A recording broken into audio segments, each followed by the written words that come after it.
Awesome. Okay, we're recording. So, how you doing today? I'm doing all right. It's a very nice day out today, and I'm wearing a long sleeve, but I don't care. You know, That's not really like super thick though, so it is. It is thin. It is. It looks very thin. Thank you. Yeah, it's. I don't know. I just wanted it to. Anytime I do like an interview or a podcast or anything, I want my style to come through. So if it's like weird or like eccentric, like I'm going for that style like purposely. That makes sense. When I go to like events, I'll usually wear sunglasses and things like that. You should definitely throw your sunglasses on then. You know, I wasn't going to, but now I am. So why not? Adds character, right? People are gonna be like, "What's her deal? Why is she wearing sunglasses?" I'm here to answer all of those questions. She inside? I'm here for all of those questions today. So why are you wearing sunglasses? I don't know. I feel like it just. I don't know. I've always liked wearing sunglasses in general. Those are actually pretty interesting sunglasses. Like, what are the style? What's the style of those? Like, they're not aviators, right? I don't know what they are. They were given to me. So my boyfriend gave them to me. So he gave me like some silver ones, some black ones, some gold ones, and then there's like these ones that are just red. And whenever I wear them, it looks like the whole world just looks different. It looks like a dreamland or something. So it's like a Elton John type of style. Very much. Yeah. Very much so. Yeah, those are interesting sunglasses. We'll go with that. Yeah. I'm also just like, as an artist, I just kind of embrace whatever comes. So if I like the style, and I'm just like, yeah. The other day, like I bought a fanny pack and I was like, I never thought I was going to be that person. And then I was just like, you know what? I kind of like the style. It's useful. I can optimize my time and my space. That's one of my favorite words is optimize. Like I just like to take things and utilize them to the best of their ability and work with them. So, well, that's the great thing about fanny packs. I wear a fanny pack. Oh, okay, cool. I run with a fanny pack. I occasionally carry a fanny pack, and I get interesting looks. People look at me weird. Like, wow, that person's really wearing a fanny pack?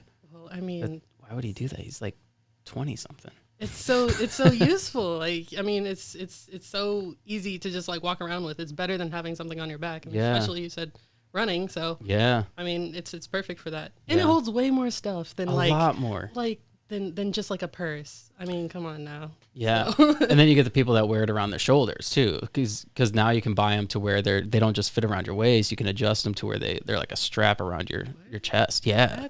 That's new. I'm gonna have to it's almost like a satchel. Okay. Yeah. Cool. Yeah, they're kind of cool. They're interesting.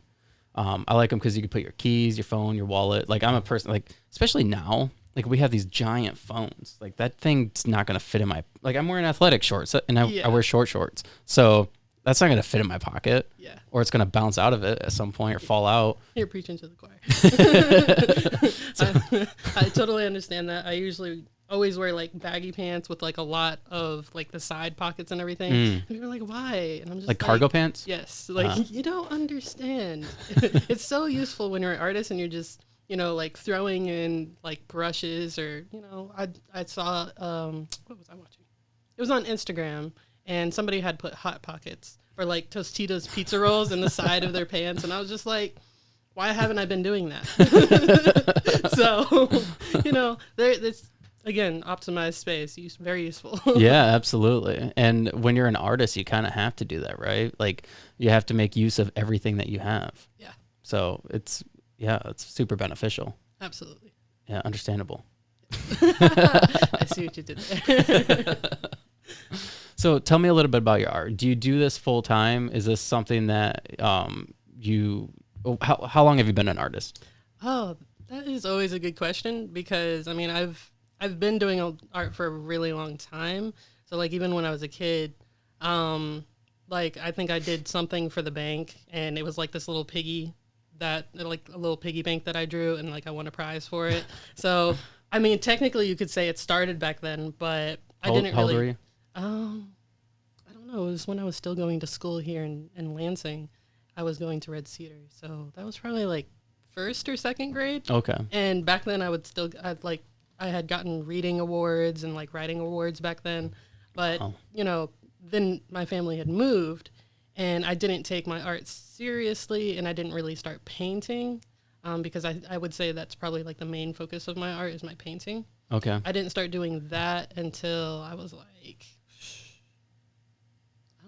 really think about it very often. Probably like 13 or 14. Okay. That's when I got into abstract. Mm. But as far as like illustration and design and designing websites, and because I consider that as art as well. Yeah. I started doing that when I was like 10 or 11, and I started just using Wix as I don't know, I just kind of got into it. I fell into it.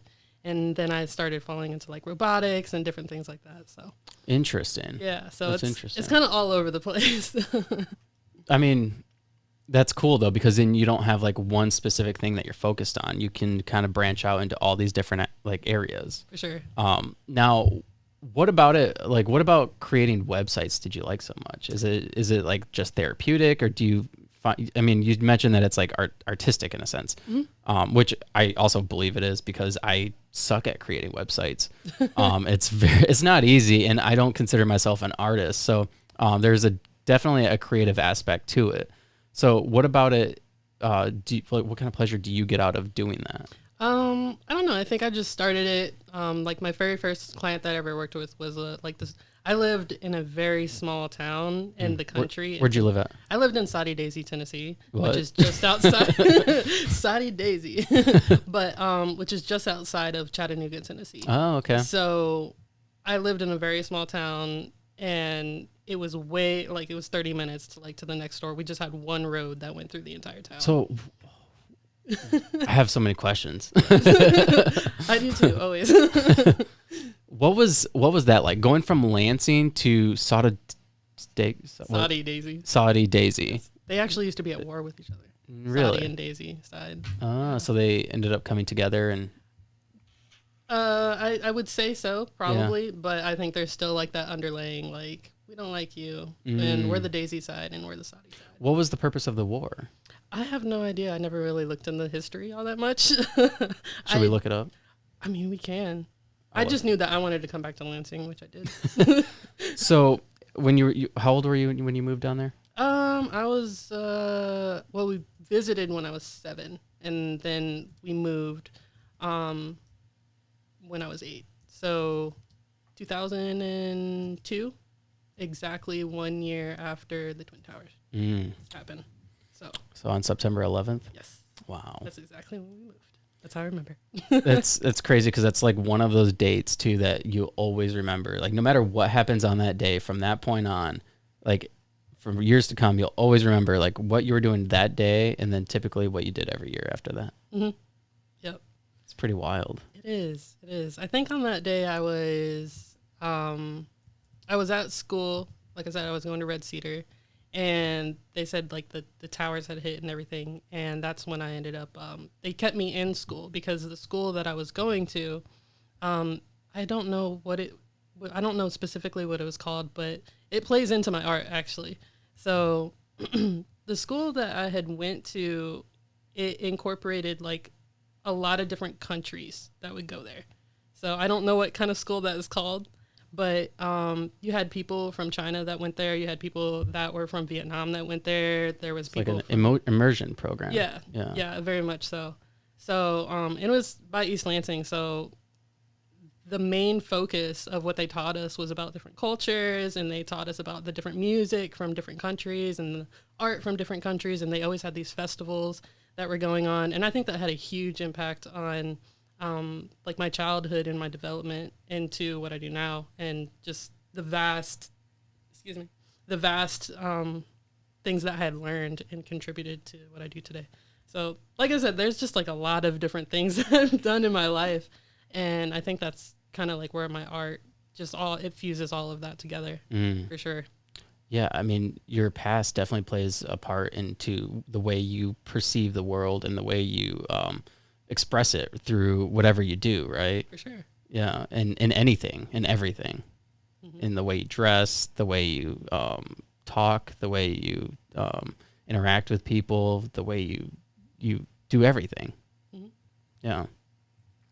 So it says, hold on, let me pull this up.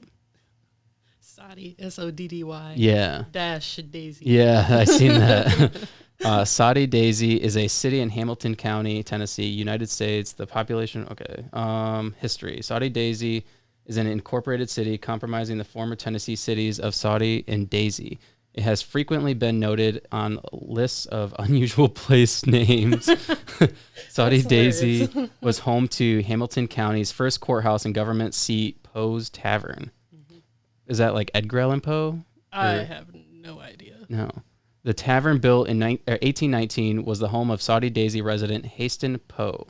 In 1838, the tavern served as a way station for 1,900 Cherokees who were on the Trail of Tears. Whoa. That was a very big. Also, the Civil War was a huge thing in Chattanooga. I don't know as much history as I should, and I feel bad about that. But that was a huge thing.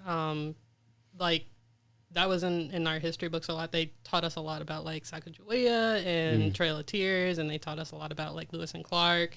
I can't remember, but I learned it was just a lot of history there, and there are like grave sites everywhere that have like the fallen soldiers and different things like that. And again, that played a huge part in just, you know, when you grow up in an environment where that is the main focus, you learn a lot of different, you just learn a lot of different things. I don't know how to explain it, but what was their perspective in the way they taught about the Civil War? What was that like? Was it, I mean, because like I went to school up here. I'm from Florida, but I moved up here when I was 9, and obviously we learned about the Civil War in elementary school. I think I moved up in 3rd grade. So we would have learned about the Civil War from that point on. And the North's perspective is, you know, like the South was like bad, and, you know, obviously because of slavery and all that stuff. We know that's bad. But so they have when they teach it, they teach it from a very pro-Northern aspect, right? Mm-hmm. How did they teach that in the South? So I don't think they really talked about slavery at all, from what I remember. Okay. But also I went there coming from the North. I didn't really understand what people were saying to me because it was like a whole different language. People had different dialects there. Yeah. So like Coke means pop. Yes. Like yes. all pops. Yeah. So even moving back to Michigan, it was a little bit of an adjustment. I mean, I don't think I ever really got the Southern dialect, accent. But except for y'all, I will say y'all. Y'all is a word, and I will say it, and ain't is a word, and I ain't gonna stop saying it. That's all I know. And I will say that Rocky Top was, you know, the best song that they had. If you ever look up Rocky Top, it is the best. You know, that was our school anthem, everything. So it was the whole state's anthem.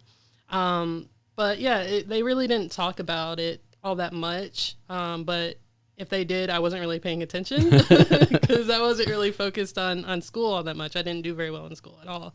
I don't know. School was never really like my thing. I think I had ADHD. I mean, I'm pretty sure. I think for so many people, school's not, it's not something that, the way it's set up, right, is it's meant to build people into being workers, into going into the factory, into like just following instructions all day long. It's not engaging whatsoever. Mm-hmm. And so for the majority of kids, unless you like can learn that way, it's very boring and it's hard to pay attention. I mean, you're sitting in school for 8 hours a day. Yeah. Like how am I going to go to 5 different subjects every single day and learn as much as I can possibly learn in each class? For sure. Like that's overload. And it's not a good way to learn anything. Yeah, and one thing I learned is like everybody learns differently. So for like the average of what they were trying to teach is like 2 + 2 is 4, right? So for me, I would be like, what, you know? But if you tell me 4 - 2 is 2, I'm like, oh, that makes complete sense, you know? So you just have to learn that like everybody learns differently. And a lot of people are hands-on and whatnot too. Yeah. I had to take a lot of extra classes too. Like I think every year I had to go to summer school.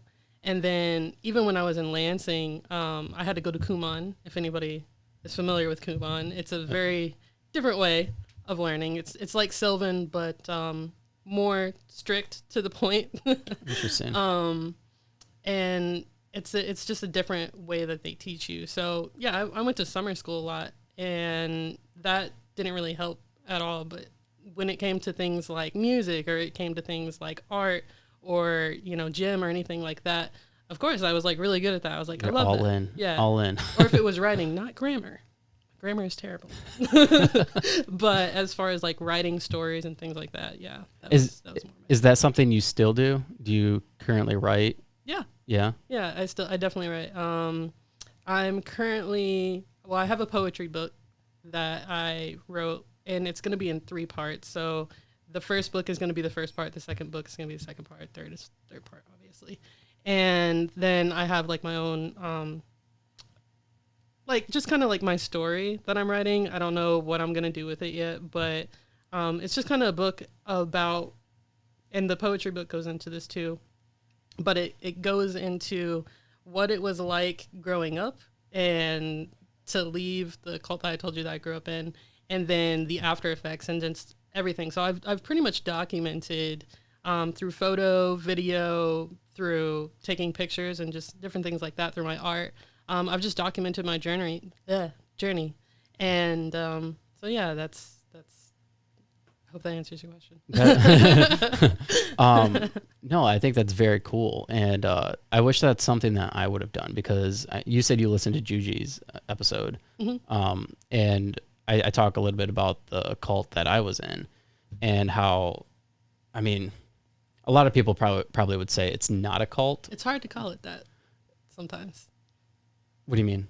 I think like the word cult, like when I was coming out of it, it was hard to call it that. It was hard to like even accept it as being that. Like being in it or coming out of it? Or coming out of it. Like when you're leaving it, if you don't know what that is, if you don't know what a cult is, like when you're deconstructing everything, it's, for some people, it's like a lot harder to say, oh, that I grew up in a cult. Like at first I used to just call it like, oh, it's a high control group, or like it was like this type of religion, but no, like it really was. And everybody has a different journey and experience with it and how they feel about it and stuff. But I haven't heard your story, actually. No? Yeah, I don't know your story yet. Well, I think like for a lot of people, when they hear the word cult, they think of like the David Koresh's. They think of what was that one where everybody drank the Kool-Aid? They think of that, and they think of all these extreme groups, but like cult-like mentality is just like a cult. Like it's like groupthink, essentially, where everybody believes the same thing, and they try to persuade you to believe the way they believe. Yeah. And if you don't, then they almost in a sense try to control you or push you out. And for me, that's what happened. So it wasn't like an extreme cult or anything like that, where like the leaders like screwing everybody's wives or anything like that. But it was just more or less like women have to wear certain things. You cannot go to certain places. You cannot do certain things. You cannot listen to certain music, because if you do that, then you're of the world. You're not being religious, or you're not being what's the word I want to use? You're not being like godly. Yeah. So I guess like I can tell you a little bit about my story if you want, but I would like to hear your story. For sure. So you grew up Mormon.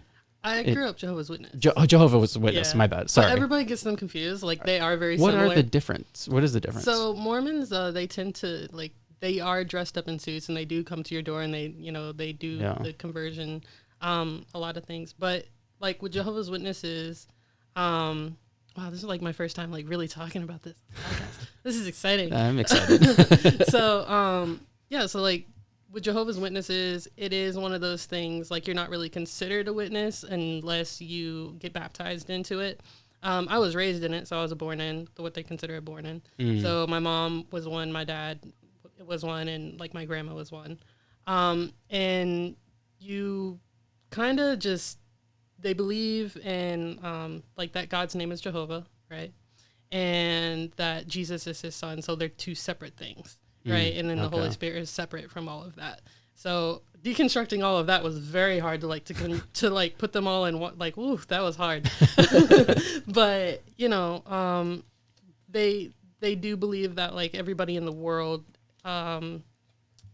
isn't going to doesn't know about like that you're supposed to live forever on earth, right? Is one of the biggest things that they talk about. And then Let's see here. I don't know. I haven't thought about it in quite a while, but my story is I started realizing things about it, about like certain freedoms. And I did what they called wake up. So I woke up and I was like, this is not where I want to be. And, I was trying to slowly like distance myself, but, that raises red flags of people. People are like, why are you asking questions? Like, why are you doing this? Why are you accepting like happy birthdays from people? Why are you doing this? Because you don't do birthdays there or holidays or anything like that, or the flag salute or anything like that. So that's one thing that's very interesting about religion is when you start questioning things, people are like, why are you asking? Yeah. Like, you should just accept it for what you should just accept what we tell you. But if you start questioning what they're telling you, they're like, why? Like, don't do that. Yeah. I remember that like in Sunday school, we would, and that's the thing, like, it's important to like when, especially for young people, like to ask questions. And I remember being in Sunday school, it was probably like some sort of youth age. I don't remember how old I was or anything. But the youth pastor would be teaching us something, and then people would ask questions, and you could tell that like they would almost they wouldn't like it. They wouldn't like it's almost like pushback in a sense, but it's not. It's just asking questions. Like I remember one of the things that they would say, and they wouldn't blatantly say it, but by saying like, what we teach here is the truth, and what other teachers or other churches are teaching isn't the truth. So it's like almost like everybody else is a false teacher. And well, why is that? Like, do they believe the same thing? Well, don't question me. Why would you question me? Yeah. It was like, I don't know. It's a huge problem. Yeah. I think it's really big on like, they were really big on like, even if there was like news articles that came out, they'd be like, that's apostate literature. So that's the big word that they use. It's like apostate. That's apostate. So like even what I'm doing right now, like talking, like that's considered somebody who's an apostate, right? So what is the definition of apostate? So they have their definition, and then they have like a dictionary definition. So their definition is somebody who is following basically Satan, the devil. Oh, okay. And somebody who is going out of their way to create problems, and with them, you're supposed to avoid them at all costs, not talk to them, or anything like that. So, shunning, essentially, like that's a big thing there is shunning, which I'm currently shunned, because I left, because there's a difference. So there's two ways that you get out of that. So the first one is disfellowshipping. So you like do something, you commit a sin or something like that, and they kick you out. They announce it from the stadium, like from the podium, and they tell everybody, like, hey, this person's disfellowshipped. We're not going to, and everybody knows, like, don't talk to them anymore. And then you can also take your leave, try to have a little dignity and leave. Like, I don't agree with this anymore. You don't even tell anybody, you just say, like, I don't want to be a part of this anymore. And they still announce it, and you still get kicked out, basically. Wow. So, and that means, like, anywhere that I move. So, like, if I go back to Tennessee, right, and, a lot of my friends there, or, no longer friends, but a lot of them would know, like, don't talk to me or something like that. So yeah, it's a lot of people don't realize, like, it's a worldwide religion. So that's wild. And sometimes I call it religion, other times I call it a cult. Either way, like, yeah.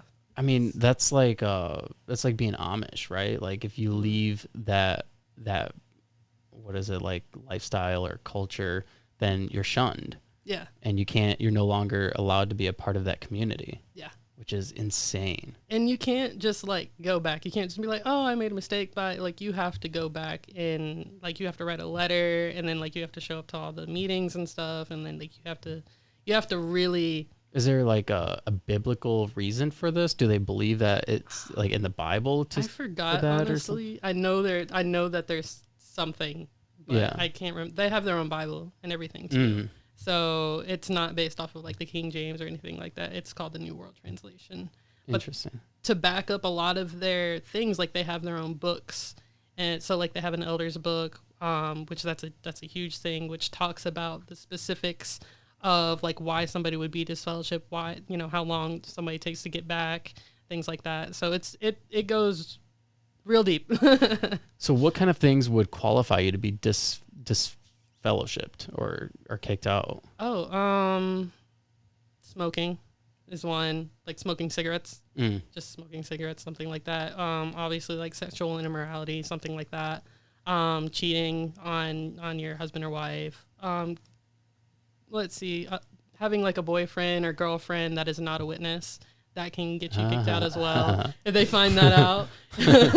So, you know, like even dating without like a chaperone sometimes, like, wow. Yeah, like it goes pretty deep, extreme. And that's, like that reminds me a lot of, because I grew up Baptist, and the church that I went to wasn't quite like that, but the organizations that they were associated were like that. Yeah. Like, for instance, my brother and my sister went to this college in Tennessee. It's called Crown College. I'm familiar. And, are you? Bit, yeah. So they're a legit cult. Like, I mean, you cannot go anywhere on campus without a chaperone, or like if you're dating, like another, like you can't go on campus alone with like the opposite sex. Yeah. Like there's certain like parts of the campus you can't go. Can't go out like on a date without a chaperone. Like, it's crazy stuff. Like, legit crazy things. And yeah, so it's like extremism, like to the fullest. Yeah, on totalitarianism. For sure. Yeah, and it's like, I don't know, and it's crazy. Like, I remember, I think my brother on this podcast, he was on around this time last year. He was talking about how when he met his wife at that college, they were caught off campus, like on a date, like at an ice cream shop or something. Yeah. Like they were in public at an ice cream shop, and he got in trouble and got threatened to be kicked out. The dean of the college called her parents and was like, I can't guarantee her virginity. Like who are you to guarantee anybody's virginity? Yeah. Like what is wrong with you? They can be very intrusive into like your personal life. Yeah. And it's like more than a full-time job. Like it's a whole lifestyle. Yeah, it's like ultimate control. Yeah. Very much. It's so crazy. So you left this 2 years ago. I'm trying to think. See, I always get confused with that question because I was wanting to leave for a long time, and I was trying to, like, I had a whole process, because you can't just be like, oh, like, I'm not going to be a witness anymore. Like, there's like a time that you have to do this. So, I'm trying to think. I probably, like, maybe 4 years ago. Wow. Maybe 4 years ago, I officially was like, I don't want to be one anymore. So walk me through, like, obviously there was a process and a point in time where you were like, I don't want to be a part of this anymore. When you started coming to the realization of like, wow, this is controlling, this doesn't seem quite right.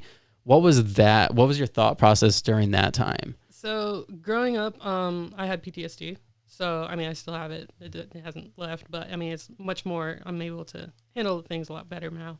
But I would remember like going to people's doors, and I'd be like, they're really nice, and they'd say they weren't interested, and I'd be like, oh man, like that's sad that like they're gonna die.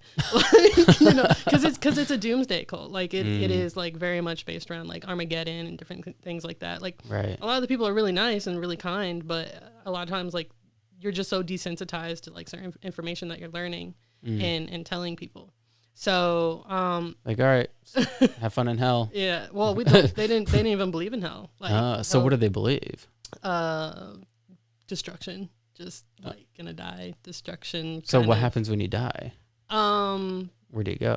Just to the grave. That's where they believe? Yeah. Like you just die and that's it? They don't believe in like a long tormenting like hell. Okay. Like hellfire or anything like that.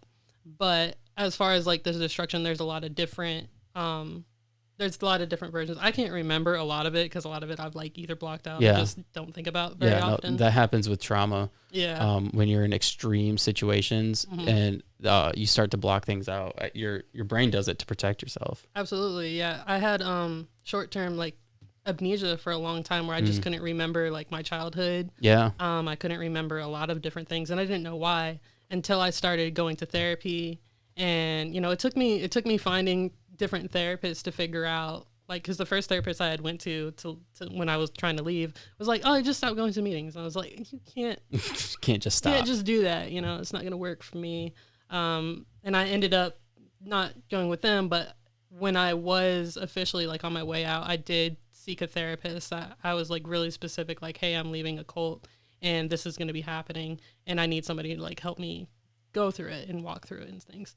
But yeah, I forgot what the original question you were asking. My original question was, what was your thought process like during that time? Like, I mean, obviously you're going to, do they call them, do you go Sunday service? Like, what is the? They're just called meetings. Meetings. Okay. Yeah, So you go to these meetings and obviously you're going there, you're kind of half in because you're like not so sure about it anymore. Yeah. What are those thoughts like? So for me, my body was just breaking down. Like I was just having like a lot of anxiety, a lot of panic attacks, a lot of like my body was just having a lot of somatic responses to things. And at one point I couldn't speak, like literally like my voice would not let me talk. And I ended up developing spasmodic dysphonia. It's where sometimes you'll hear like older people have it. It's where they talk and they can't like get their words out. So I was developing that. And so it started getting me interested in like more neurology and neuroscience and like how our nerves work. But that gets into later. But my thought process was like, I need to leave this. But, you know, my mom's in it, my dad's in it, my grandmother's in it. Like my all I've ever known is this. So I knew that I needed to find like a new community or something of support around me. Because at the time I didn't have anybody that I knew outside of it, because that's a big thing. Like you don't make friends at school, you don't make friends at work, you don't do anything like that. And not everybody was raised like as strictly as I was. That's what I've learned. Yeah. And, you know, some people, their parents are a lot more lenient depending on their situation, if their parents were raised in it or not. So like, for instance, like both of my parents, like they grew up having like the freedom of choice of what they believed in, you know, as opposed to me who was born into it, right, where that's all you know. So right.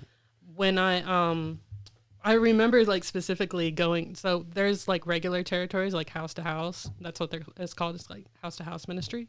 But I ended up going in business territory one day with some of my friends. Like we were like 15, 16. Like that's what we did with our like teenage years is we would go out in the ministry, and that's what it was called.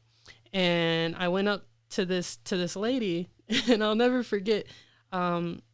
I remember like because on the podium they were talking about how we need to start inviting people to the meetings more, and if they're not interested, then just like let them go and leave them alone. Like don't go there anymore. And I remember just going up to her and asking like, hey, like, do you want to come to a meeting? And then she was like, no. And I was just like, well, why not? Like I've been coming here and, you know, sharing this with you. Why don't you want to like go to a meeting? I think I was like maybe 19 at this point. And then she was like, well, I can listen to you, but, you know, and agree with some of the things that you're saying, but, you know, not follow what you do. And I thought that was really interesting. I just left, and that had like a huge impact on me. Like it was the smallest thing that somebody had done, and they were just kind to me. And after that, it just started making me realize like how much freedom I actually had. And after that, I just started doing my own research, and because that's a big no-no. Like you don't do research. Like, whew, I remember like the first time Googling like JW facts, and it was so scary because my heart was beating so fast, and I remember just being like so anxious about it. But I started watching different YouTube channels. So I watched like Lloyd Evans, and I watched like different YouTubers that talked about their experience. And over time, I just slowly started, you know, when my birthday would come around, I'd be like, oh, I'm like 25 today. And like, I would let myself be excited over it. And then there would be witnesses that I was Facebook friends with, which a lot of times you're not supposed to have social media anyway with all of that, because that can lead to, you know, cheating or something like that. Like that was. But you could look at it in a different way for something like that too. Like I could witness to people on social media. Yeah. Well, that's a big thing too. Well, like there's a whole bunch of like controversial things in between like witnesses and then ex-witnesses, and there's like a whole spectrum. So they have people who like for instance there's this thing called PMOs. So they're physically in it but they're mentally out of it, right? And there's people who are POMO, which are physically out of it, mentally out of it. Like there's a whole thing of people like who don't want to be there, but are seeking help and support, but they don't know how to ask for it, or they don't, they're in situations that make it very hard to leave. So in the Jehovah's Witness. Mm-hmm. Yeah. Interesting. It's a lot deeper than like a lot of people think it is. But yeah. So. That's crazy. That is like legit crazy. Yeah, I mean, when you're talking about this, I can like, as you're telling me like the different, like you're breaking down the structure of it. I'm like, yeah, that reminds me a lot of like growing up Baptist. Like it's a lot of the same type of mentalities, and a lot of the same like concepts, just maybe some different terms. Yeah. Like with the whole like going door to door thing, like that. I think it was called what did they call it? It was like witness. I think they called it witnessing. I don't remember exactly. I know what you're talking about, though. I got along with a lot of Baptists. Yeah? Like, there was a lot of people that I've talked to that were either Baptist or Mormon, and they say, like, they dealt with a lot of similar things, but it was just different terms and things that people would use. Especially being down south, right? Like, Baptist is huge down there. Southern Baptist is a huge thing. Like, I was born Baptist, I'm going to die Baptist. Like, that was the most popular thing I heard when I would go to the doors. We're like, all right, cool. Like, you do you. Baptist is like one of the interesting ones because you have like Southern Baptist, and then you have like what I was a fundamental. They call themselves fundamental Baptists, and they're pretty extreme. Southern Baptists are pretty lenient on a lot of things. Like they listen to more, or they like sing more gospel type of music, and they're a lot more relaxed on the way you can dress and stuff in church. But yeah, being a fundamental Baptist is insane. I can imagine. So you had mentioned that like a lot of other people that you knew grew up with less strict parents. They could make friends outside of outside of the cult. It was the same way for me as well. Like I wasn't able to be friends with people from school. Like I couldn't hang out with kids from school because they were like worldly in a sense. And so my only friends were the people that I met at church. And oof. Like the older people, or like the kids or something, like, or even like my dad was an elder. Like he's no longer an elder anymore. But that's like the same thing as a disciple or a deacon, right? I'm not sure, but they have a lot of power, as in like they're the ones who disfellowship the people. Like, so for instance, like when you go and you get disfellowshipped, right, there's a judicial committee, right? So there's a lot of like legal jargon that's used like in the witnesses as well. So for instance, like the elders, they'll have like a judicial meeting with you, and then you have like 3 older men in there who determine whether you are repentant, or like determine whether you're like good enough to like comment or to go out in the ministry or anything like that. Wow. Yeah. So they get to dictate whether or not you get to be a part of the different activities in the church. Yeah. That's actually why I left church, going to church altogether, was because I was so I was pretty involved in the church. Like at the time, I think I was like around 16 and 17, I started getting really involved. Like to the point where like I wanted to go to the same college my brother and sister went to. Like I wanted to be a pastor. I'm like, yeah, this is what I want to do. And I was on fire for God. I'm like, this is awesome. Like I was getting ready to preach like at a youth service. Like I was gonna do a little sermon, and then we were like singing. We are gonna do the singing thing, like for this group singing thing, in front of church too. And we were in the process of doing all this, and I started dating this girl, or I started seeing this girl. I was interested in this girl, and she didn't go to church. Ooh. Yeah, which is a huge no-no. And my parents didn't like her. And I don't know why. I don't know why they didn't like her at the time. I don't like her either. But but at the time, I'm like, why don't you like her? Like, she's coming to church. I started bringing her to church, and they still didn't like her. And so they ended up telling the youth, or they told the pastor of the church that I was having sex with her. And so they ended up kicking me out of the Wednesday night kids program, to where I couldn't be like a leader. Like I couldn't do that anymore. And then I ended up getting kicked out of the church orchestra because I played trumpet in the church orchestra. Couldn't do that anymore.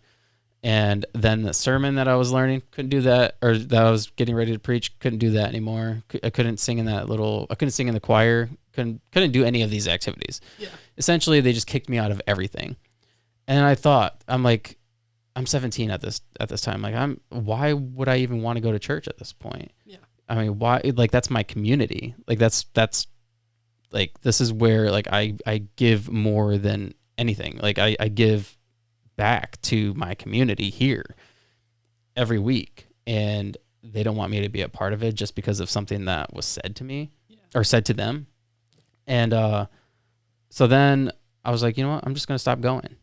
And so I just stopped going, and my parents were furious. They were like, every Sunday morning they would they're like, all right, we're going to church. I'm like, I'm not going. And eventually I just started scheduling myself to go to work at that time. Yeah. And I would wake up before everybody woke up, and I'd go to work. Yeah. And I worked at McDonald's at that time. And I just stopped going from that point on, and I haven't been back since. Yeah. But I found that to be extremely hypocritical and that was one of the determining factors for me, was because my adopted mom was extremely abusive to me, and she ended up getting kicked out of being able to be a Sunday school teacher to 3rd and 4th graders. Well, during that process, she was abusive to me, went to jail for abusing me, and then during the process of her being on probation, they're like, yeah, you can't be a Sunday school teacher. Yeah. Well, then after she was done with probation, they're like, yeah, you can be a Sunday school teacher again. And I'm like, so it's okay for her to abuse children and to be able to go back to doing that, but because I'm quote unquote having sex with this girl, then I can't do any of these things. I'm like, that's hypocritical. Like, I don't want to be a part of this. Yeah. And so I just stopped. Yeah. If anything, it pushed me to have sex with her, because I wasn't having sex with her. Exactly. It's like, well, F it then. Like, I'm just gonna do whatever I want anyway. Exactly. Yeah. It's, I don't know. Like, the whole idea of it's just, I don't know. Yeah, it's something that it definitely it changes your life, and it changes your perspective. Like, once you do get that freedom, once you do like realize like how much how strong you actually are, how resilient you are as a person, and like what you can actually do.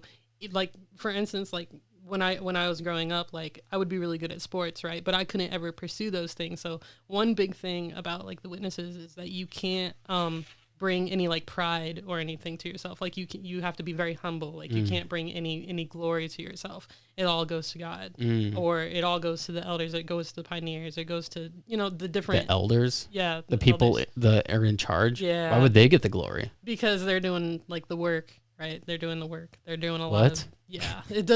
A lot of it like doesn't make sense. And even after I got kicked out, like I would still go back. Like I would be like, go back and like ripped up jeans and like with tattoos, and just be like, because at the time, like, well, still like my grandma, like she was like, I'm not going to talk to you anymore because of this. And like, you knew what you were doing, even though like I made a decision to get baptized when I was 10. So child baptism is a big thing there. And all because of that one decision that I made, me just leaving. So like, for instance, I had cousins that also grew up in it, but they never got baptized or anything. So, and they're out here like doing everything possible, but they're allowed to keep talking to family, friends, and everything because they never made that like decision to get baptized. But I totally relate to you when you were talking about like you were really involved, because I ended up, when I was 17, 16 or 17, because I graduated from high school. I graduated 2 years early because I went to vocational high school, and I went for welding because on the podium, again, they were talking about how they needed skilled trades in Bethel, which is in New York, which is the headquarters for Witnesses. So they needed skilled trades. So, building kingdom halls and things like that, volunteering your time, like you're not getting paid for that or anything. But I would be able to be doing it for God. Yeah, I would be able to be Jehovah on these projects, right, at a young age, like 16, 17, like building kingdom halls or like welding different things. And so I ended up going to school for welding, even though that's not what I wanted to do. I could have done graphics design, but I was like, I didn't want to be in the middle school that I wasn't anymore because it was like way in the country. So I was like, hey, let me like go over here to like this vocational school and they have these programs. And I ended up getting like a certificate in welding, and I was in like maybe two or like three different competitions. And then I ended up going to community college there for a year, and I graduated from there from when I was like 17. But I still ended up taking welding. But what's crazy is that I still, even during that time, because also like my parents they had like their own things that they were going through, I still ended up falling into the world of art somehow. Like I found like this artist, sculpture, his name was John Henry. I ended up working for him for a little while. And I just, because I wasn't old enough to be hired into like industrial welding jobs because I was like below 18. I couldn't just be like out here working with like forklifts and cranes and all these different things at that age. But he hired me on as like, he kind of like taught me a lot about welding and sculpture. And then from there I ended up working with different artists. And so what I learned is like either way you're going to be where you're supposed to be. And I decided to take those moments. Like I said, like I was supposed to go to Bethel, right? Which I was being trained, or what is it called? Like groomed. I think it's like trained basically to go like to the very top. Right.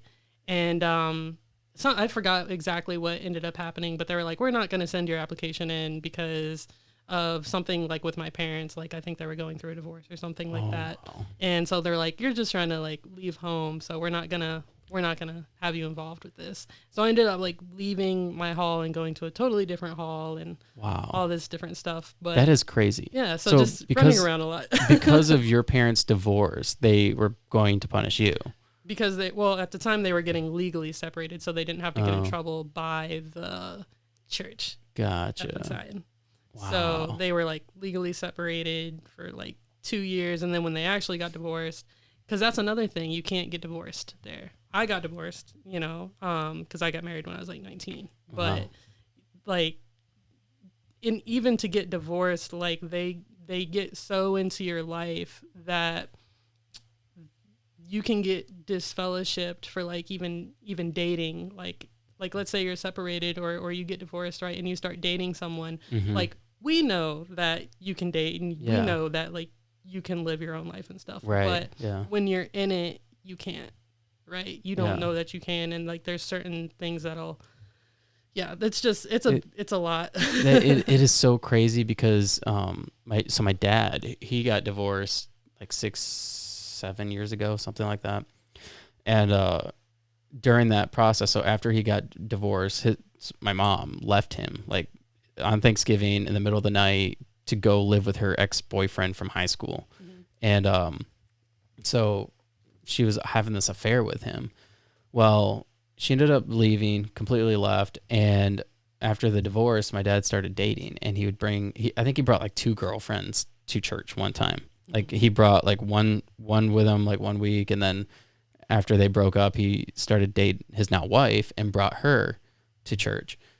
And the pastor of the church said, we would like you to stop coming to church because you're making divorce look fun, is what he said. Wow.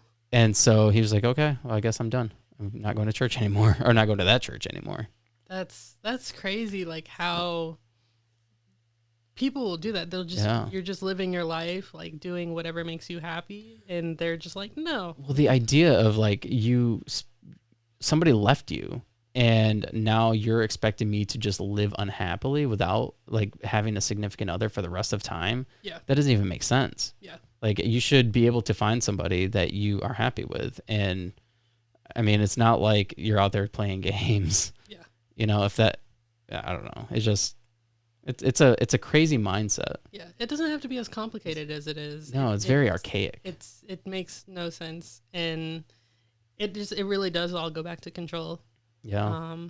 But yeah, so I think even if you look at things in the people in the Bible, like in like King David or like a lot of the kings and stuff in the Bible, they all had like hundreds of wives, and some I think had thousands. Yeah. And like then they had concubines and like people that they just had sex with, and just like I don't know. Like, I mean, I'm not saying that that should be okay. I'm just saying that like that was something that even in the Bible happened. Yeah. Yeah. It's crazy. Yeah. Yeah, it's wild. For sure. It definitely warped my view on like relationships in general and like what was okay. Like being in it definitely warped like my idea of like marriage and like what you're supposed to be, like how you're supposed to act, things like that. And so being an artist like had a lot to do with that. So I ended up, you know, I would usually just like write out how I was feeling, because I didn't even realize like the kind of poetry that I did was confessional poetry. Like I didn't realize that it was just me like spilling out like emotions and you know, some of it would come out like very angry and but you know what that did is it like it, those uncomfortable feelings that I was feeling and experiencing, like it taught me like to trust myself. And that entire process of leaving and going through all of that, I met some amazing people. Like I've met like really beautiful people who they do not let what happened in their life or their past define them. And one thing that they like to do, like as witnesses, is like kick you out and completely cut you off from everybody and everything that you've ever known. But I decided to use that as an opportunity. Like when I would go back, that was me trying to reclaim my power back, right?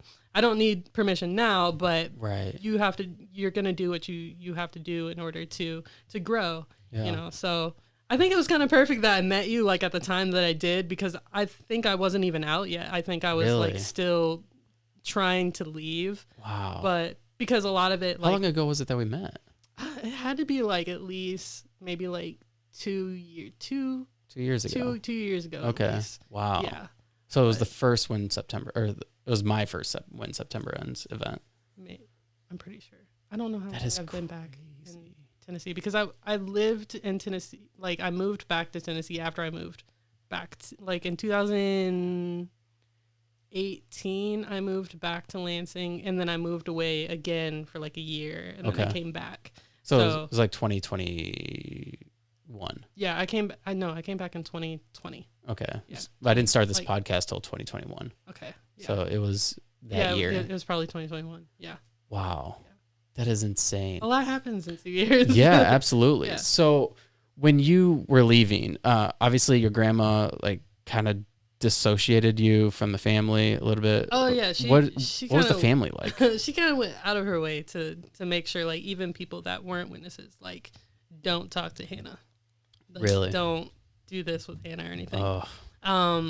And so you know a lot of it like you would be angry like if that happened to you, but for some reason I was just like, okay, I'm just gonna do all this on my own. So I went through my divorce on my own. I went through like everything that I was going through on my own, you know. So I ended up, you know, like going to her door one day. I was like, I'm not going to talk to this family anymore. Like I don't want to be a part of this family anymore. But like some of her sisters and stuff, like they'll still call me every now and then, or like they'll send me like a message every now and then, but I'm just like Now when they do that, can they get in trouble for that?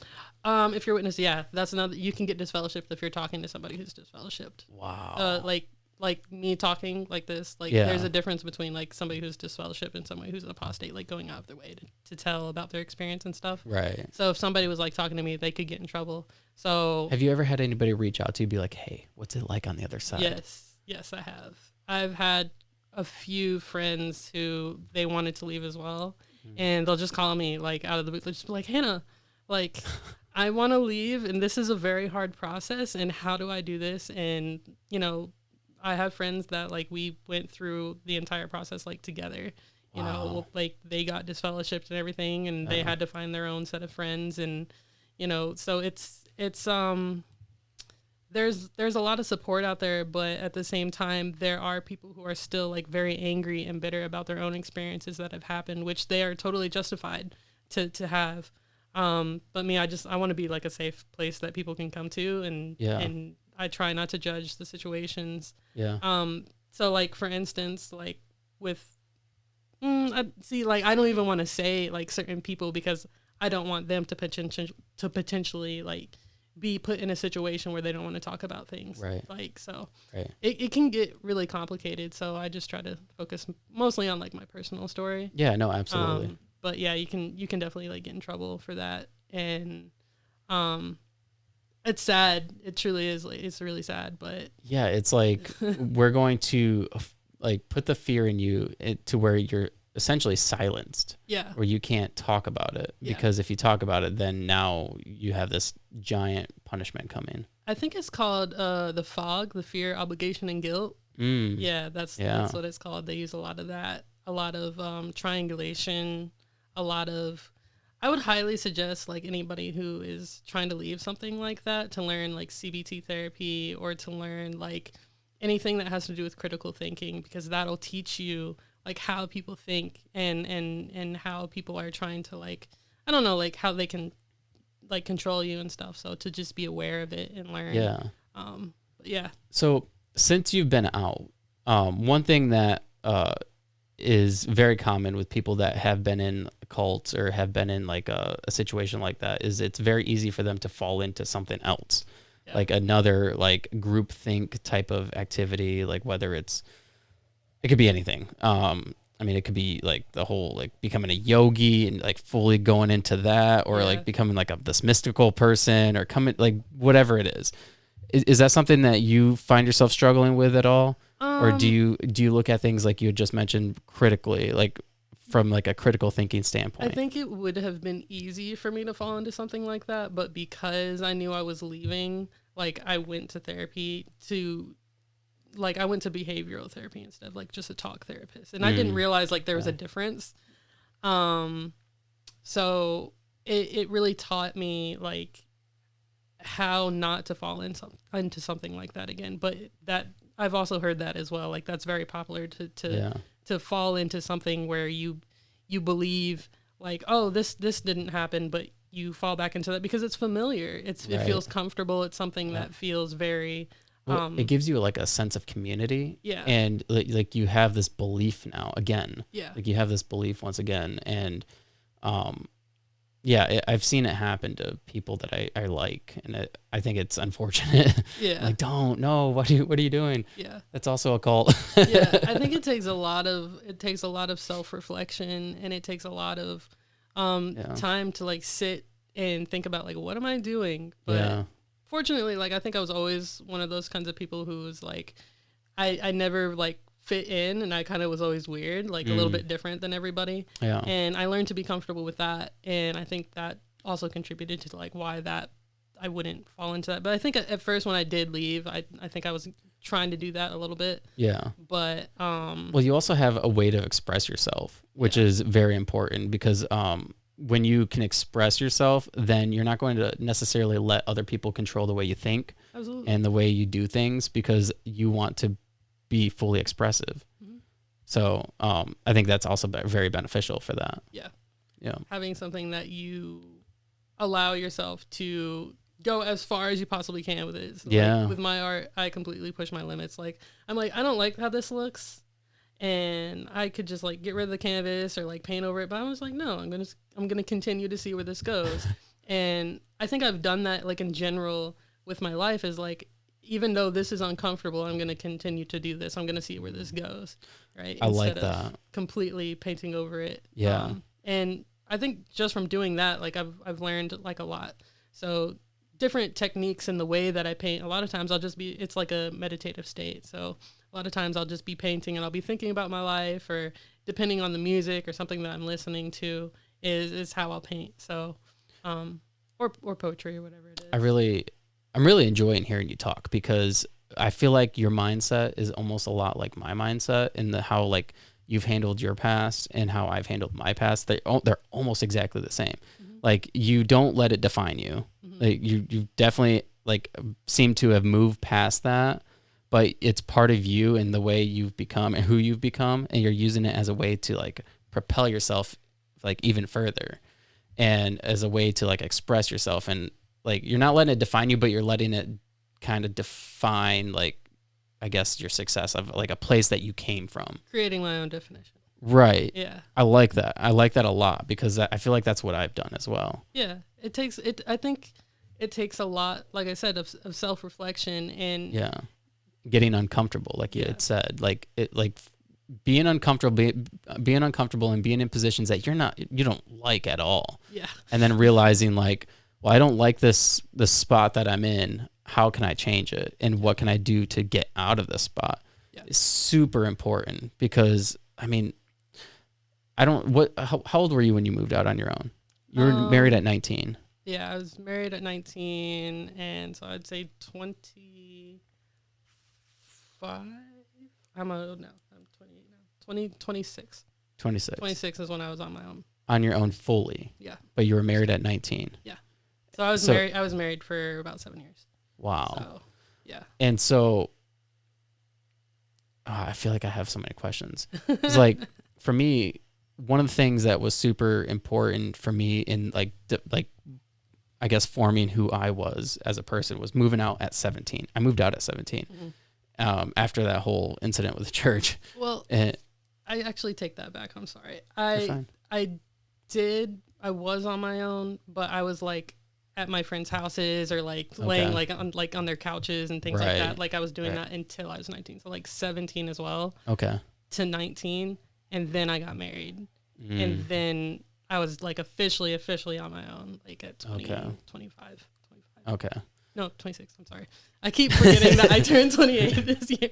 Well, that was one of the things that, like, for me was one of the most defining moments in my life is when I moved out. It put me in this position where I'm like, I'm extremely uncomfortable now because I'm like, I'm 17, still in high school. I work at McDonald's. I don't know what's going to come of my life. Like I told you before, I plan on going to like a Bible college. Like, what am I going to do now? And so it forced me into this position of like, well, I don't want to be here for the rest of my life. Like, I don't want to be working at McDonald's forever. I don't want to be living in Charlotte forever. Like, I want to actually do something with myself, and I want to use my story to impact other people. How am I going to do that? And so just like over the years, it just allowed me to kind of develop myself, and it forced me to like grow up and learn responsibility, and just kind of put me in this place where like I'm constantly uncomfortable with my position in life. So like, how can I get out of there? And finally I did. And I think that for so many people, like so many young people today, like, they don't have those positions because people are moving out way older. Like they're not moving out younger and younger. People, I mean, kids aren't even driving now. And so they don't have these like sense of freedoms. They don't have. And for me, that was like one of the biggest things I wanted when I was younger, because I was so tied up in the religion where I wanted freedom. I wanted to be able to have a license. I wanted to be able to go out with my friends. I wanted to be able to go do things like, and being like growing up in that environment, I couldn't. And so that's all I wanted when I was younger, was freedom. Yeah. And then you realize when you do move out that I have all the freedom, but now I don't have like the money or the resources to do anything. So now I need to figure out how to get that. Yeah. And I think that for a lot of people, that's one thing I tell like so many people that are, like 18 or they just graduated high school. I'm like, you need to move out. Yeah. Because like there becomes a certain point where like you just start butting heads with your parents, and you want to be your own person. They want you to be the certain person, and you just need to move out so that you can develop who you are. Yeah. I definitely think that my dad had a huge influence on like me becoming like more independent as well.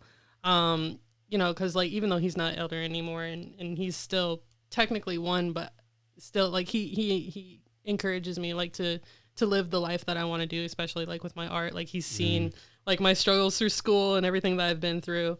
And, like he used to have his own gym and stuff too. So like he was like a power lifter and bodybuilder, all that good stuff, who'd take me to like different shows and things. Very cool. Like even though my parents were strict, like he still would take his time, and he had his own like hobbies. So like cars and lowriders and that whole entire culture. Like he taught me a lot about that in music. But I mean, I think because I would watch him work out, like he would push himself to the limit. I think I also learned like the same mindset. And I think that working out in general, I need to do more of it. But I mean, I love working out. I love swimming. Like that's probably like my favorite thing. It's really good exercise. Yeah. Is it teaches you like to push yourself beyond what you think you can do, like mentally. Right. Like whenever you're running, I don't know if you've ever heard, is like the difference between just like sprinting and long-term running is what's it called? Like not long-term running. Distance running. Yeah, distance running is you keep your eye like fixed on a specific goal, right? Mm-hmm. And it kind of like blocks out everything around you. So anything with exercise, it just, I don't know, it fires certain parts in your brain, which that gets back into neuroscience again. Yeah. It's like when you start learning about like how the body works, you start realizing like, oh, like I was always meant to do this, or like, oh, Right. like this is something that I'm just naturally adept to do, you know? So And then you start to realize too, like how many people don't actually push themselves that Yeah. far. Like there's so many people that don't have that capability. sometimes it's just a And little more. It doesn't even just have a little to be more. like a huge thing, just like Yeah. 5 minutes, 2 minutes. Yeah. Yeah. I currently I'm training for a marathon. Okay. And so I've been running a lot. And actually I'm supposed to run 16 miles today. Wow. I haven't done it yet, but I'm going to. I'm sorry. And yeah, I know. I'm not looking forward to it. But that's one thing, because like my training program, it has me running long runs on every Sunday. And so on those days, it's hard. Like, I mean, like I think last week was 11 miles, which wasn't easy. The 11 miles is from McGuire Park here on Aurelius all the way down to Bodie's and everything downtown and then back. That's 11 miles. And it's not easy. I mean, you like you had said, you have to focus. You have to just like you at a certain point, like you have to start focusing on like, okay, I'm going to make it to that tree. I'm going to make it to that sign. I'm going to make it to that road. And then you just keep going and going and going. You just keep mentally pushing yourself. Yeah. And yeah, that's what builds like mental fortitude. Like it just makes you stronger as a person, because like if you can push yourself in one area, then you can push yourself in all areas of life. Yeah. And I like that you had mentioned that. Absolutely. Yeah, I think something else that I heard once is like if you have one person in your life that is like constant in your life, that like you'll be all right, like you'll be okay. And like just hearing like the words like you'll be okay or you'll be fine, it doesn't have to be like this grand like quote or anything, like just being, right? Somebody just accepting you for being you and letting you grow. Like that's probably like the biggest thing that I ever had is I had many different people in my life, even though my parents had their own things and I was in the cult and everything like that. Like I still had different people that I could tell that they took their time and their resources and their energy to invest in me as a person. And I think that really just like pushed me forward, and I wanted to do the same for other people. And I didn't know how I was going to do that, but I think I do it best through art and poetry and different things like that. So yeah. That's awesome. I had a girlfriend a while ago, a long time ago. After I first moved out, within the first couple of years, and her mom would help me out all the time. I was poor. I worked jobs where I barely made any money, barely pay my rent. My phone always got shut off. She would always pay my phone bill for me. And I remember her telling me, because I would always feel so bad. I'm like, no, you don't give me money. Like I don't want your help. But she would always help me. And she's like, don't worry. I don't mind it. Don't pay me back. She's like, just remember that one day when you can, pay it forward. Yeah. And that has stuck with me ever since. Like, I'm like, I always want to pay it forward if I can. Yeah. Yeah. It's those little things that people do, and definitely like accepting help from people, like, especially as an artist, it's like, oh, you know, that's such a popular thing that like artists are starving. But like when you do all that you can for your purpose or whatever you're passionate about, like the right things align and the right things come to you that are supposed to be there. And the right people are going to see what you're doing, and they're going to support you along the way. Yeah. So that definitely have learned that many times. Absolutely. Absolutely. Yeah. And all you have to do is put the work in. What are you passionate about? And then just do it. Yeah. Because people will see that, and then people will come. Even if it's unorganized, even if you don't even know what you're doing, just do what you're best at. Right. And whether that's talking, whether that's, you know, being there for people, whether that's, you know, having a podcast or creating art, or, you know, there's many different things. Like you were talking about working at McDonald's. Like some people, like they're really good at cooking. They're really good at service and customer service or hospitality. I worked in the hospitality industry for quite a while. Like I was a night audit for Hilton, and that's how I would like kind of travel around and like stay in like different hotels or something like Very that. cool. So yeah, just I'd say like just do whatever makes you happy, because I mean, you never know what experiences you're going to have. You never know what people you're going to meet along the way. But if you're constantly doing something you don't want to do, and you feel that every day, like, this isn't for me, this isn't what I want to do, like, do not be afraid to go outside of that, because that one thing that you do may be the very thing that you had to do to get to where you're actually supposed to be. So that's such an important note. Yeah. Such an important note. You had mentioned the McDonald's thing. When I worked at McDonald's, I hated it. I'm like, this is what I'm going to do forever. Yeah. Like, I'm stuck here. I don't have a degree. What job am I going to get that I could like sustain myself on? I guess I'm going to have to like work my way up at McDonald's. But like, looking back, like, it's definitely not one of those jobs where you're like, I don't look at it like I don't look down on it. Like, it's not like, oh, you work at McDonald's, like, well, you suck as a person. You haven't made it anywhere in life. Yeah. I met some of the most amazing people at McDonald's. Like, I had some of the best times at McDonald's. That was one of the most fun jobs I ever had. Mm-hmm. I loved it.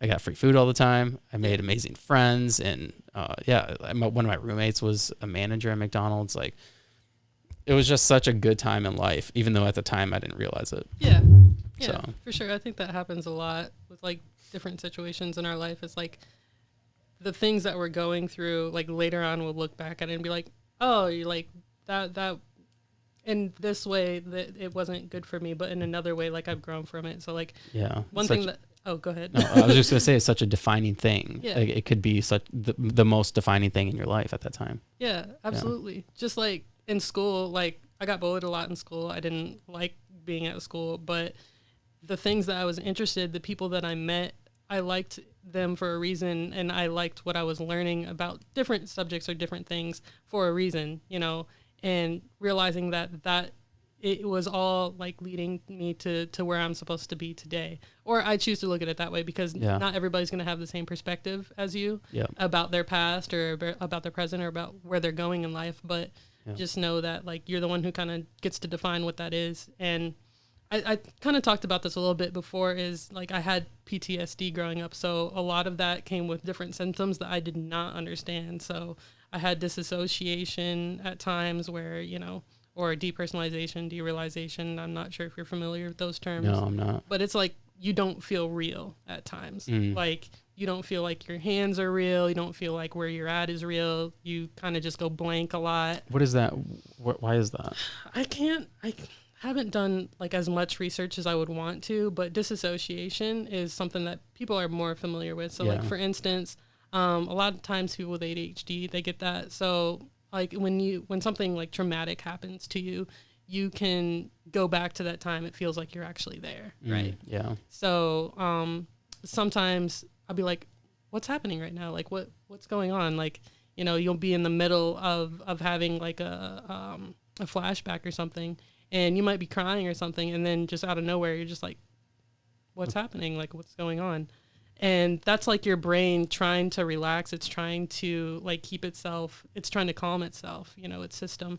So I had to learn a lot of like different things about like meditation and like what to do. Cause even when I would get jobs and stuff, before I was a full-time artist, I would work places and I would just be working. It'd be a normal day, and just out of nowhere, I would just start disassociating, and I would be like, oh, like, where am I at? What am I doing? Like, my arm would just stop working. Wow. Or my leg. So I had to learn that a lot of it was different symptoms that were coming together as well that were happening.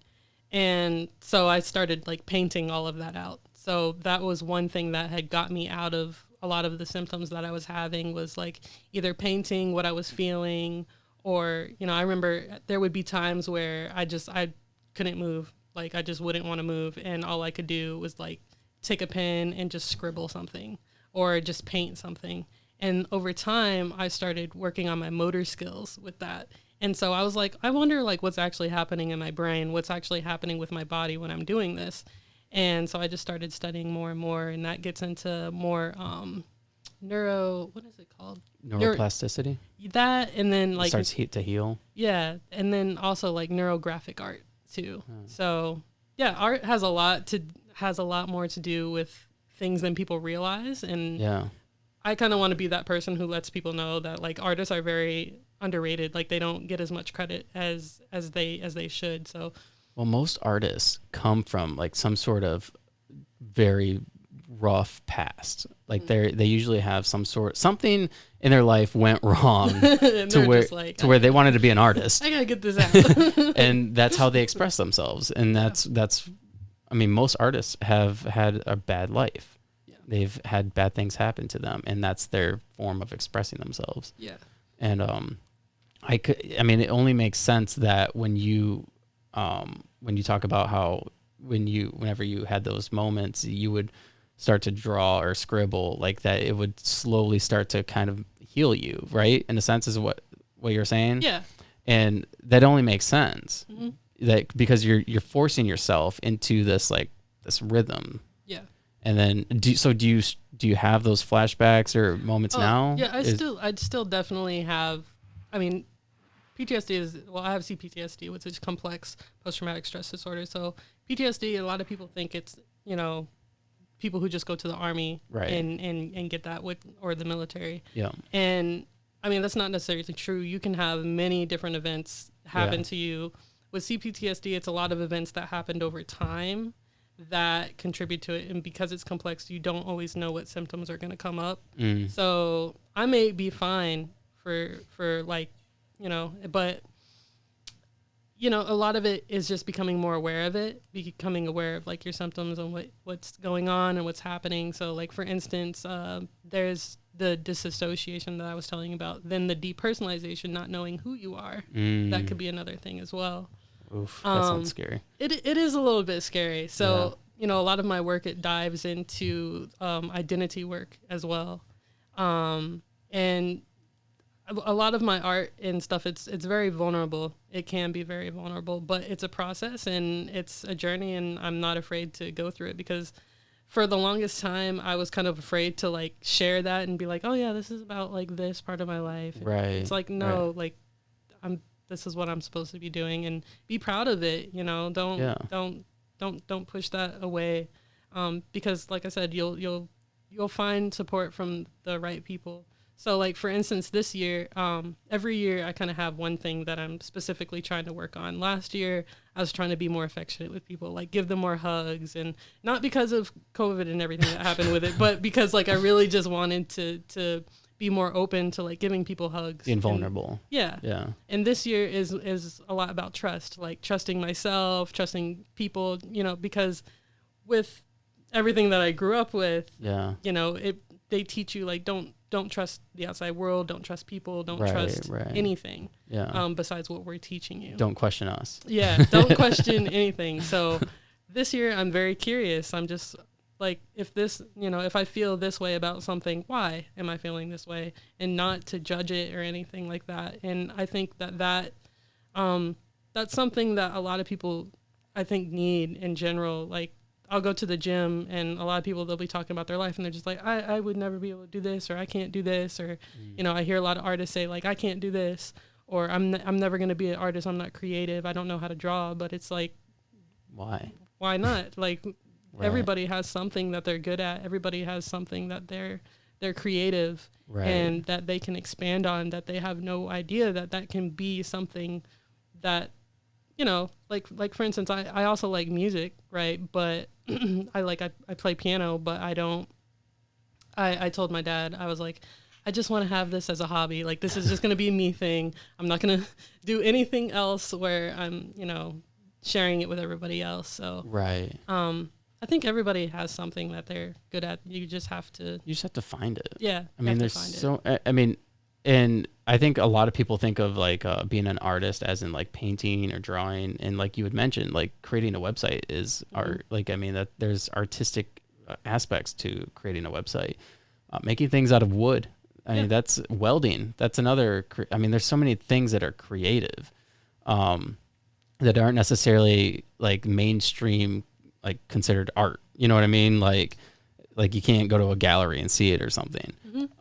But there's so many things, landscaping, like, absolutely, like being like a company that, designs like landscaping or designs, buildings, like all kinds of different things are considered art. Mm-hmm. And being able to find that and get good at something like that is super beneficial for mental health and everything. Yeah. I always tell, oh, go ahead. No, you're good. I mean, that was one of the things that was super important for me when we bought this house, is like I didn't know how to do anything. And I think I've talked about this in other episodes with other artists, but like learning how to like do things like the stonework on the front of the house or the stonework in the basement.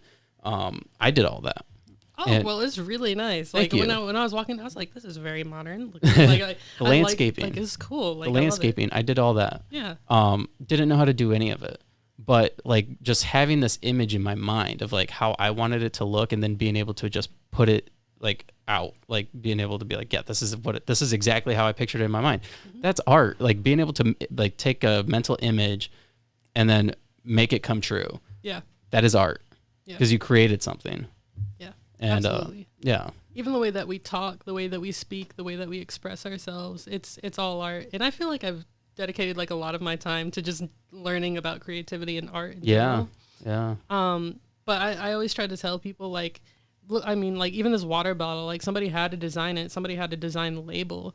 Like, even just the most things that you wouldn't even take in consideration. The cars that you drive, somebody had to make that. The shirts that you buy, like the shoes you get, somebody had to design that, make it. Somebody had to plan it out. Yeah. Even the way that you have your website set up, or like your Instagram feed, right? Yeah. Or your social media, the way that the colors that you choose, the fonts and all of that is art. And people just, they tend to kind of put art off as like that's not something that we should really invest in. But when you invest in the arts, you're investing in your community. Yeah. And like Chattanooga, when I was younger, I remember like how all the artists would get together, and they built that community up so much, and it flourishes so much because it's a touristy city too. Like you have Rock City, Ruby Falls, all that good stuff. Yeah. Which is why I do also claim that as home. I claim that as my second home. So shout out to my Chattanoogans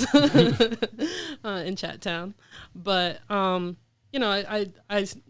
being in Lansing now, it's like I see that happening here too. It's like the arts is really building here, and the community of artists. I love how they get together and they do things, and they're always very supportive of each other. So I think that that's super important for anywhere that you go, and I just want to be a part of it. So yeah, well, you are, right? You're in it. You're doing it. You're doing it full time, and I think that's every artist's dream, to be able to do what they do full time.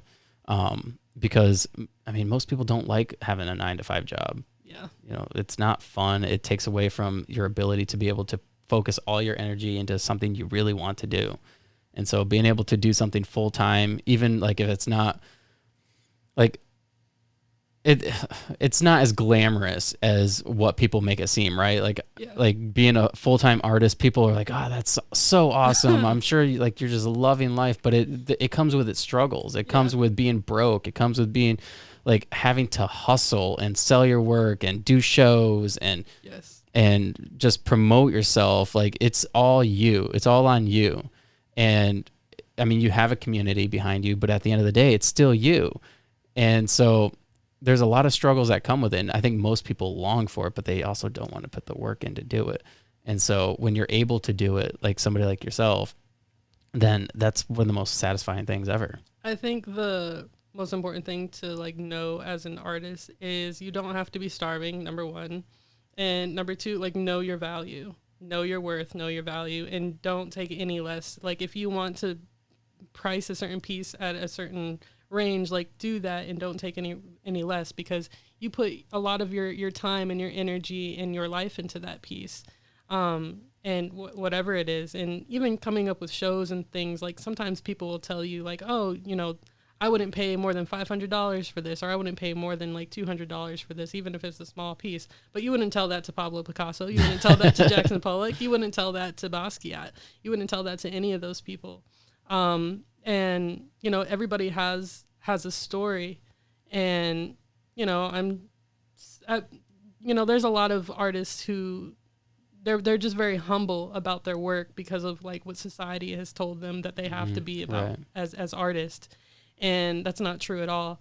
But I mean, in general, art, the art community, it can be controversial, but I mean, if you don't play into that, like for me, like I don't play into it. I just kind of do what I do, and that's it. That's like, what you need to do. I don't accept any less. Like I've worked very hard to get here, and so and just keep yourself surrounded with people that encourage you and keep you wanting to do what you're doing already.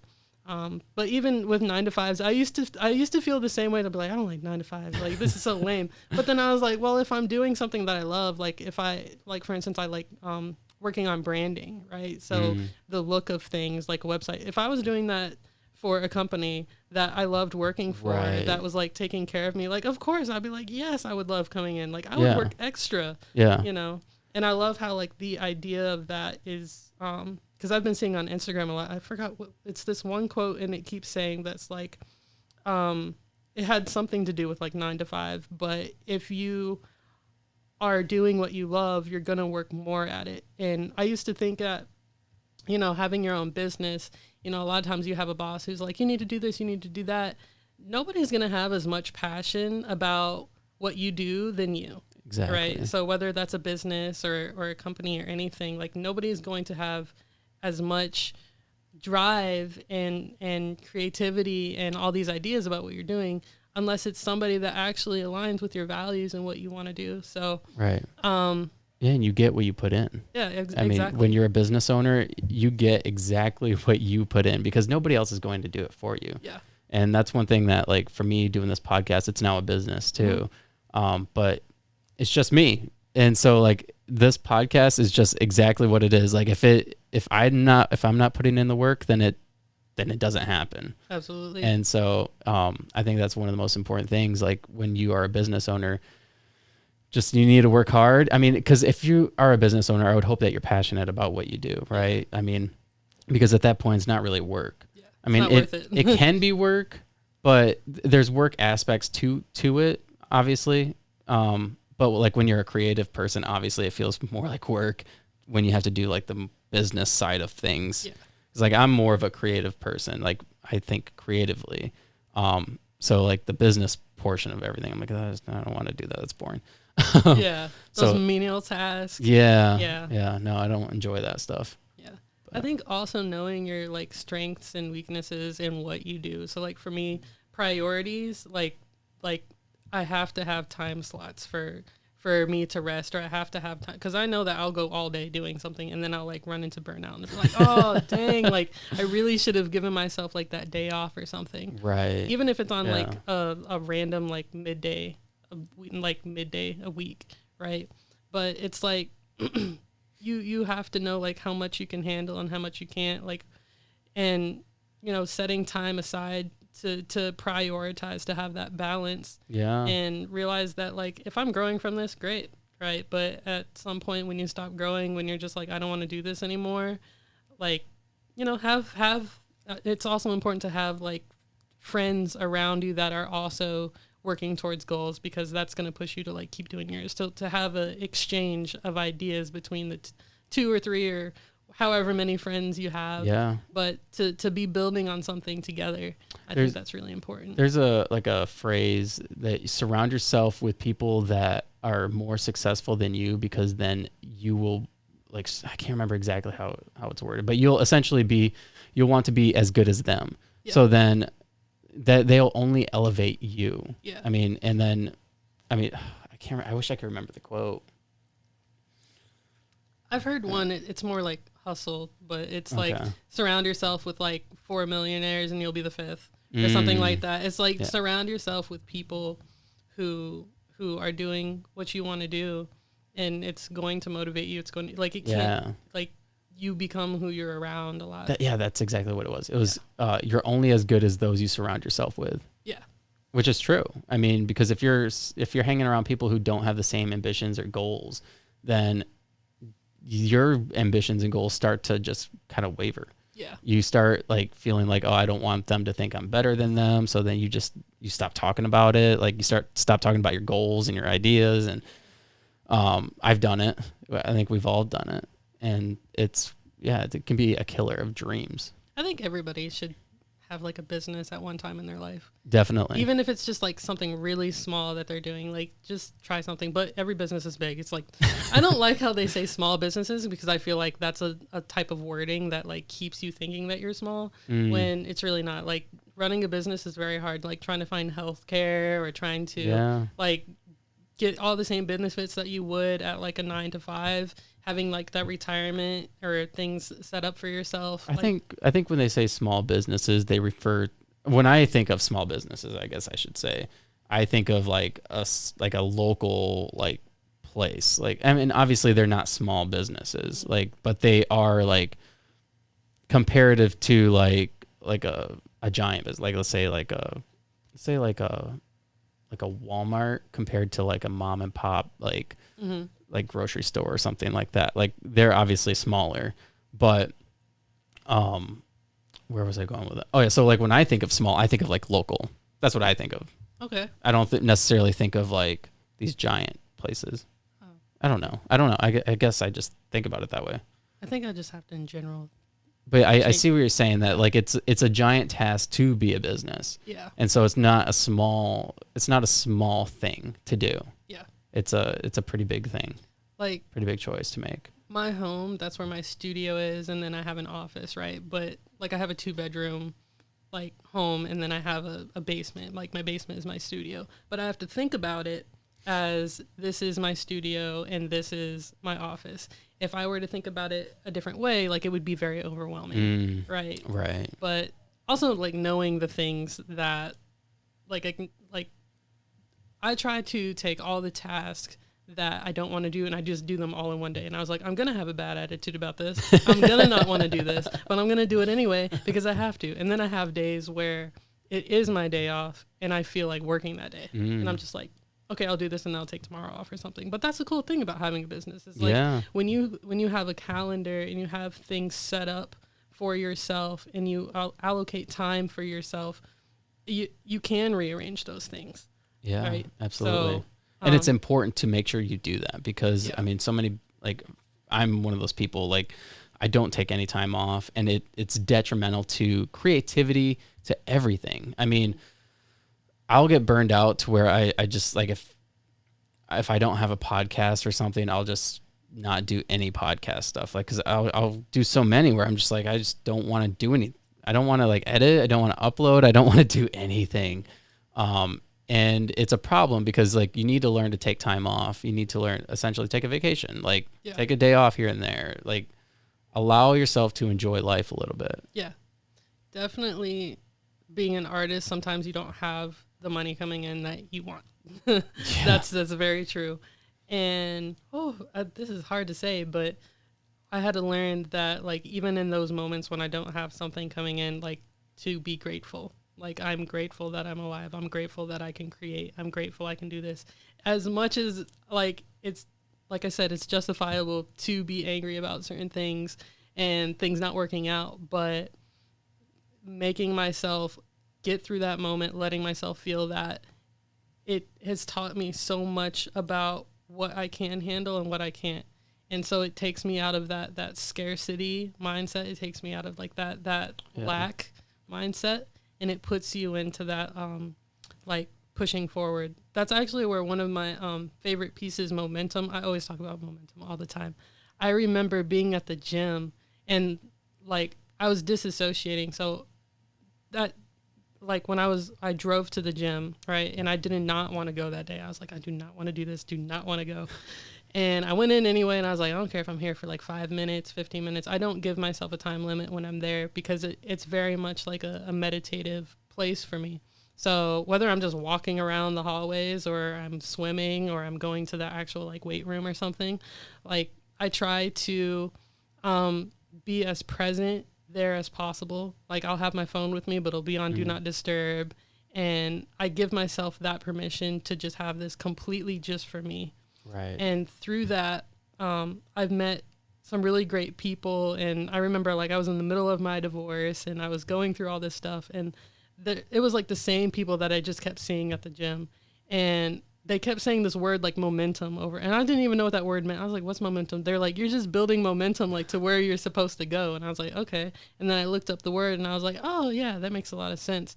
And then I ended up making that piece, and it's one of my favorite pieces now. It's like, Wow. I ended up making like a whole collection around that, which talked about like balance and what I learned through balance and just the different things that I've observed from learning about that. So. Well, that's one of the things too about being an artist is some of the best things come from like hurt and pain and just like times of suffering and being in moments where you're just struggling. Yeah. But like when you can get through that and create something amazing, that's when the best pieces come out, generally. Yeah. I think sometimes people, like, especially like with my name, my company being named Rainy Dark Fi, people tend to just focus on like the dark part. They're just like, why is it dark? Like, why does it have to be dark? And I'm just like, dark doesn't have to be bad. It doesn't have to be depressing. It doesn't have to be melancholy. It can just mean dark. It can mean lack of light, lack of something, right? Right. And so I try to be more explorative of that. And I just think of it like shade. Yeah, exactly. Like it doesn't have to, there doesn't have to be this judgment on it. And so I try to lift that judgment off of it and help people to realize, like, look past, like, for instance, one of my biggest emotions I dealt with growing up is like anger, right? Like why, like anger is a very, it's a passionate emotion. Like you're just trying to get out whatever you have to get out. And a lot of times anger is just a cover for sadness, and sadness is just a cover for wanting to be seen or wanting to be heard, wanting to be understood, right? Yeah. Wanting empathy. So it's like, if I would have never painted what I did, if I would have never explored that, or because that, like, I have a painting called Anger, and I made it like when I first started painting, and I've had it like through all the places I've moved, like throughout my entire life, it's always stayed with me. I don't even remember how I made it. I don't remember the type of paint that I used or anything like that, but it's one of my favorite pieces, and it's taught me so much about myself throughout life. And so going back, because when I had amnesia, I forgot my technique to paint at one time. So when I went back, I would look at the piece, because a lot of my pieces most of them are abstract. So a lot of times it doesn't have a subject. It doesn't have it doesn't have a face on it. You know, it doesn't have like landscape or anything like that. It's just, it is. But over time, I go back and I look at it and I was like, oh, I was probably going through this when I made this, or I was going through this. And what did that teach me? What do I think now about it? And I can go back and I can look and see how much I've grown from it. So I think a lot of times, like, my life is just mostly like growth. I just like to observe the things around me and learn something from it. That's amazing. Yeah. That's amazing. Hannah, we've been going for an hour and 37 minutes. No, that's crazy. I know. Like usually like when you get like an hour in, that's when the podcast like gets good. And so I should probably like start setting aside time to like sit down with somebody before, like, just talk for an hour. Yeah. And then just start the podcast from there. But I got to wrap this up. Understandable. But thank you for doing this. This was a lot of fun. Is there anything you want to promote or talk about before we completely end it? Sure. We were talking about Opportunity Arts before. I'm actually going to be hosting a poetry show with them every third Thursday of the month. So starting this month on July 20th, I will actually be hosting a poetry show at the Micah Gallery. It's in Old Town, and it's going to be it's going to be through Opportunity Arts. And they're also, just in general, like a really great company to go with. Mike is awesome, and he's always taking care of all of us. So shout out to Mike and all that he does for us. So awesome. Well, thanks for doing this. I will have your website in the links and or in the show notes, and the link will be there. So go there, check it out. Awesome. Thank you for the opportunity. Absolutely. Thank you.